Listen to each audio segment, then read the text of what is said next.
अस्सलामुअलैकुम वरहमतुल्लाहि वबरकातुहू। अगर आप चाहते हैं कि आपको रोज़ाना ऐसे ही बाबरकत वजीफ़े और इस्लामी मालूमात मिलती रहें, तो चैनल को सब्सक्राइब करें और बेल आइकन ज़रूर दबाएं। मंगल का दिन भी अल्लाह ताला की दी हुई एक ख़ास नेमत है। अगर इंसान उस दिन को अल्लाह की याद में गुजारे, तो उसकी ज़िंदगी में बरकत और सुकून पैदा होता है।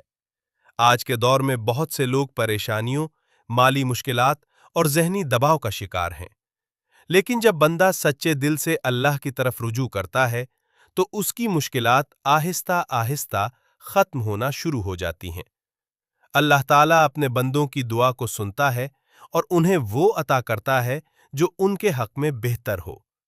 इसीलिए हमें चाहिए कि हम अपने दिन का कुछ हिस्सा अल्लाह के जिक्र के लिए जरूर निकालें।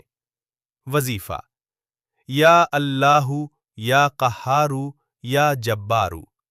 मुकम्मल तरीका: मंगल के दिन किसी भी वक्त बेहतर यह है कि फजर के बाद या इशा के बाद बावुजू होकर किसी पुरसुकून जगह बैठ जाएं।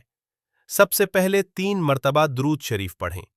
इसके बाद या अल्लाहु, या कहारू, या जब्बारू 100 मर्तबा पढ़ें। पढ़ते वक्त मुकम्मल तवज्जो रखें और दिल में यकीन रखें कि अल्लाह ताला आपकी दुआ सुन रहा है।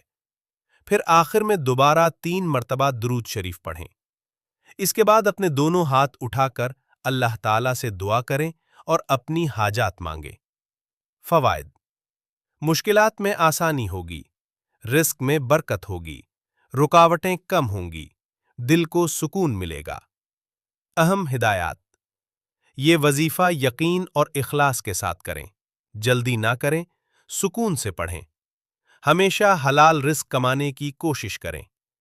अगर आप इस अमल को बाकायदगी से करेंगे, तो इंशाअल्लाह आप अपनी जिंदगी में वाज़ेह बेहतरी महसूस करेंगे। दुआ: या अल्लाह, हमारे गुनाहों को मुआफ फरमा, हमारे रिस्क में बरकत अता फरमा, हमारी मुश्किलात आसान फरमा और हमें हर किस्म की परेशानी से निजात अता फरमा। आमीन। अगर ये वीडियो आपके लिए मुफीद हो तो उसे लाइक करें, शेयर करें और चैनल को सब्सक्राइब करना ना भूलें।